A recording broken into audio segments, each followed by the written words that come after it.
اور پھر ان کا یہ کہنا کہ میرا نام اگر عمران خان صاحب نے دیا ہے تو میں صرف اس وجہ سے اس مذاکرات میں شامل ہوں. اور جہاں تک میں نے علامہ صاحب سے بات کی تو مجھے ان کی بات چیت سے یہ نہیں لگا کہ ان کو کوئی خاطر خواہ جو ہے وہ امید ہے اس مذاکرات کی ایک کوشش، ایک کاوش سے،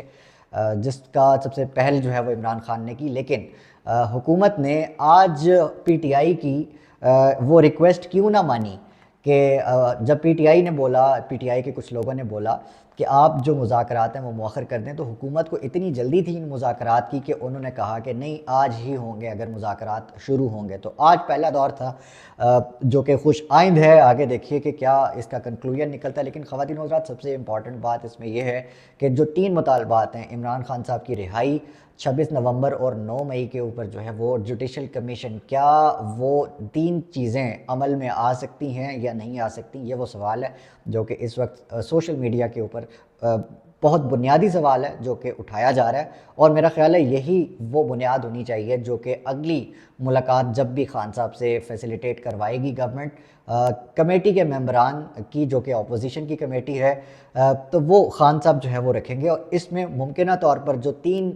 جنوری کو اگلی ملاقات ہونے جا رہی ہے، سب سے پہلا مطالبہ اس میں یہ ہوگا کہ عمران خان صاحب کی فوری رہائی، جو کہ حکومت جو ہے وہ فوری طور پر مان نہیں سکتی، یہ عملی طور پہ ممکن نظر نہیں آ رہا. تو اس میں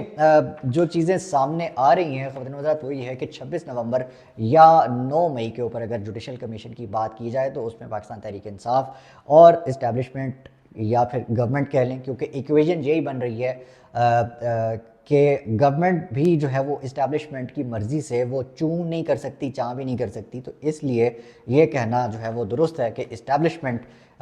ہی بیسکلی فیسیلیٹیٹر ہے ان مذاکرات کی. اور اسٹیبلشمنٹ چاہتی ہے کہ اب جو 2 فریقین ہیں ان کے بیچ میں بات چیت ہو، اور انہوں نے فیسیلیٹیٹ کیا کافی حد تک، جس میں حکومت اس وقت بہت ایکٹیو نظر آتی ہے. لیکن کتنا یہ ممکن ہو پائے گا عملی طور پر، یہ کروا پائے گی حکومت کو، پریشرائز کر پائے گی پاکستان تحریک انصاف، یہ اب حکومت یا پھر یہ پی ٹی آئی کی جو کمیٹی ہے، ممبران ہیں، یا ان کی جو باقی لیڈرشپ ہے، یہ اس کے اوپر ڈیپینڈ کرتا ہے. آج کی تیسری اور سب سے اہم خبر کہ جو یورپین یونین ہے اس کی طرف سے بیان آیا، اور اس کی طرف سے جو گزشتہ دنوں ملٹری کورٹ میں پاکستان تحریک انصاف سے تعلق رکھنے والے سیاسی کارکنان کو، جو 25 کارکنان تھے، ان کو پاکستانی شہری تھے، ان کو سزائیں سنائی گئی ہیں. کسی کو 10 سال اور کسی کو 4 سال، 6 سال، 2 سال، مختلف سزائیں دی گئی ہیں. اس پہ تشویش کا اظہار کیا ہے یورپین یونین نے. اور یہ امپورٹنٹ کیوں ہے خواتین حضرات؟ یہ امپورٹنٹ اس لیے ہے کیونکہ جو پاکستان ہے وہ ایک ٹریڈ ایگریمنٹ جس کو کہا جاتا ہے اس کے بیچ میں ہے، اور پاکستان کو جو یورپ کے اندر منڈی ہے، جو تجارت کی منڈی ہے، اس میں جو فیسیلیٹیشن مراعات دی جاتی ہیں، جو یا کہہ لیں اس میں آپ کو بینیفٹس دیے جاتے ہیں، اس کو کہتے ہیں جی ایس پی پلس. اس کے ذریعے جو ہے وہ یورپ میں پاکستانی برآمدات کو کچھ تجارتی جو ہے وہ مراعات دی جاتی ہیں. اچھا، اس میں صرف یہ تجارتی بینیفٹس نہیں ہیں جو کہ جا سکتے ہیں، یا جو اس میں اور انڈرسٹینڈنگز بھی میں سمجھتا ہوں کہ شامل ہیں، جو کہ یورپ کے ساتھ اور پوری دنیا کے ساتھ پاکستان کی انڈرسٹینڈنگز ہیں، ریٹن ہیں، ان ریٹن ہیں، وربل ہیں. اس میں ڈپلومیٹکلی جو ہے وہ پاکستان نے کیسے کھیلنا ہے یہ بہت امپورٹنٹ ہے. لیکن یورپی یونین کی طرف سے اگر یہ کویشچن مارک اگر پاکستان کی طرف ریز کیا گیا ہے، اور اس فیصلے کو لے کر خاص طور پر اس کے پیش نظر اگر تشویش کا اظہار کیا گیا ہے، تو حکومت پاکستان اور اسٹیبلشمنٹ پاکستان کے لیے یہ ایک بہت اہم جو ہے وہ موقع ہے کہ وہ اپنا قبلہ شاید درست کر لیں. اور کرنا پڑے گا، جس کا پہلا جو ہمیں اظہار نظر آیا وہ حکومت کی طرف سے مذاکرات میں انٹرسٹ دیکھا گیا ہے کہ حکومت بیسکلی چاہتی ہے کہ اب مذاکرات ہوں اور معاملات جو ہیں وہ کہیں نہ کہیں جا کر ختم ہوں، کیونکہ اب یورپی یونین سمیت اب چونکہ یورپی یونین نے سوال اٹھایا ہے تو اس کے بعد ممکن ہے کہ یونائٹڈ نیشنز جو ہے وہ ایکٹیو ہو، کیونکہ اس سے پہلے دیکھا گیا ہے کہ جو جتنا بھی ٹرمپ ایڈمنسٹریشن کی جانب سے ان کے جتنے بھی جو نامزد کیے گئے ایم پیز ہیں جن کا تعلق ڈپلومیسی سے ہے، دنیا بھر سے جو ہے وہ آوازیں اٹھائی جا رہی ہیں. اور رچرڈ گرینل